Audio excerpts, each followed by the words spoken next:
खबर तो छपेगी, चाहे जो भी हो अंजाम। नमस्कार, मैं हूं अंजलि और आप देख रहे हैं कलयुग की कलम समाचार पत्रिका। आइए नजर डालते हैं आज की प्रमुख खबर पर। मोदी भी बेहतर है जिंदा सांसदों और विधायकों से, मुखिया की मूर्खता का दुष्परिणाम भुगत रहा है देश। हवा में लठ भांज रही सरकार, पंत प्रधान के सारे दावे साबित हुए हवा हवाई। समाधान नहीं, समस्या है तालाबंदी। गरीब मजदूर विरोधी है लॉकडाउन। भारत की संसद संभवतः दुनिया की अकेली ऐसी संसद होगी जिसके एक सदस्य ने अपनी सनद पूरी करने के लिए पूरे देश को हाईजैक सा कर रखा है और शेष सदस्य मुर्दों से भी अधिक खामोशी ओढ़ कर मरघट की खामोशी को चुनौती दे रहे हैं। सारी संवैधानिक संस्थाएं गांधी के बंदरों में तब्दील हुई दिख रही है। लगता तो यही है कि गूंगों की बस्ती में अंधों का राज चल रहा है।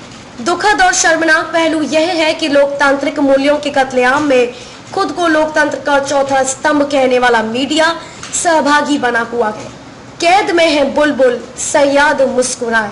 साल भर पहले तथाकथित कोरोना महामारी से निजात पाने के लिए जहां से सरकार ने चलने का दावा किया था, सरकार आज भी वहीं खड़ी कदम ताल कर रही है।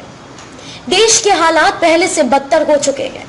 देश के चारों खूंद मौत तांडव कर रही है। सत्ता लोभी कुछ राज्यों में चुनाव खेलने में लगे हुए हैं। देश में जब हवाई रास्ते आए कोविड-19 ने अपनी दस्तक दी थी, तभी पंत प्रधान को सतर्क होकर कारगर कदम उठाने चाहिए थे। मगर देश का मुखिया अपनी राजनीतिक गोटियां फिट कर रहा था। हवाई अड्डों पर सतर्कता चौकसी चुस्त दुरुस्त करने के बजाय नमस्ते ट्रंप किया जाता रहा। सत्ता की भुखमरी इतनी ज्यादा तकलीफ दे थी कि उसके इलाज के लिए राज्य सरकारों को बनाने बिगाड़ने का घिनौना खेल खेला जाता रहा। तब तक कोविड-19 पूरे देश में अपने पैर पसार चुका था। कोविड-19 की ABCD समझे बिना एक दिन देवदूत की भांति दूरदर्शन पर अवतरित होकर देश के मुखिया ने देशवासियों को 4 घंटे का समय देते हुए देश में तालाबंदी लागू करने का तुगलकी फरमान सुना डाला। इतना ही नहीं, आवागमन के साधन मसलन बस, रेलगाड़ी बंद कर दी गई। देश भर में अफरा तफरी मच गई। आम आदमी के सामने रोजी रोटी का संकट खड़ा हो गया। परिवार को लेकर परदेश में रह रहे व्यक्ति अपने घर लौटने को विवश हो गए। प्रवासी मजदूरों को अपने नन्हे मुन्नों को लेकर हजारों मील का सफर पैदल चलकर तय करना पड़ा।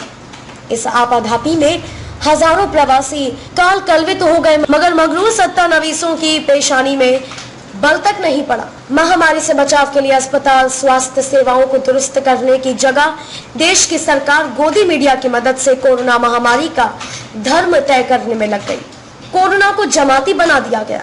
इससे ज्यादा हास्यास्पद तथा मूर्खतापूर्ण और क्या हो सकता है कि अनजानी अदृश्य कोरोना महामारी से लड़ने की शुरुआत ताली थाली पीटने, दिया मोमबत्ती जलाने, घर में अंधेरा करने, शंख बजाने से की गई।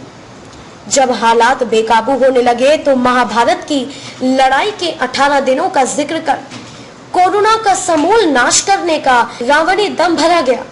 देश भर को महीनों के लॉकडाउन का दंश झेलना पड़ा। मतलब साफ है कि कोरोना को समझने में सरकार पहले दिन से ही विफल रही है।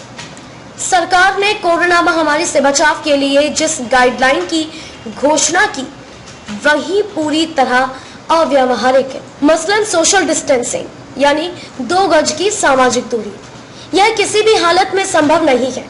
चेहरे पर मास्क लगाना कोविड-19 से बचाव के लिए विश्व स्वास्थ्य संगठन के अनुसार जिन निर्धारित मापदंडों के मास्क की जरूरत है, उसे खरीद पाना ना तो आम आदमी के बूते की बात है और ना ही सरकार पूरी तरह उपलब्ध करा पाएगी। फिर भी सोशल डिस्टेंसिंग और मास्क है जरूरी का रिकॉर्ड साल भर से देश के हर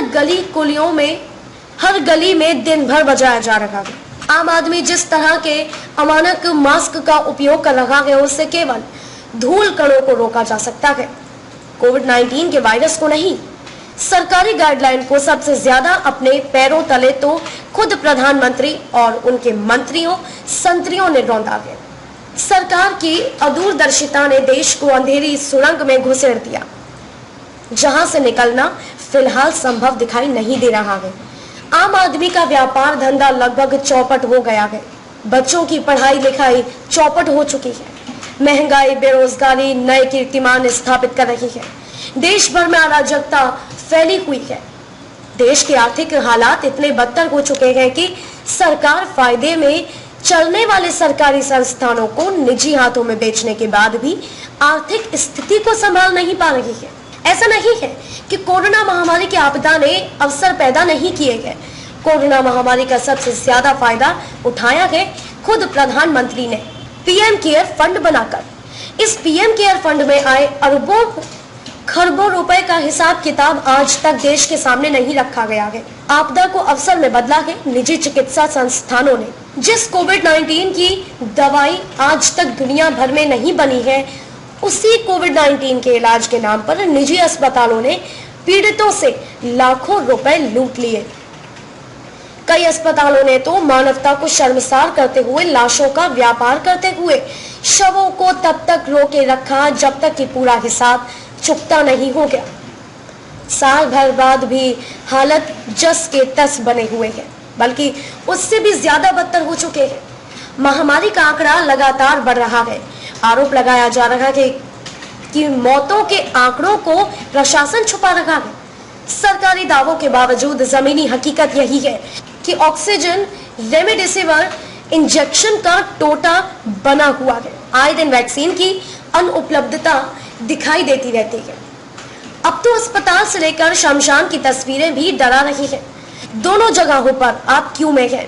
अपनी बारी का इंतजार करें, सुनाई दे रहा है। साल भर से आम आदमी को कोरोना के नाम पर केवल डराया और धमकाया जा रहा है। प्रशासनिक व्यवस्था पूरी तरह पंगु हो चुकी है। बेकाबू हो चले हालातों को संभालने में सरकार पूरी तरह नाकाम हो चुकी है। सरकार ने अपने हाथ खड़े कर दिए हैं।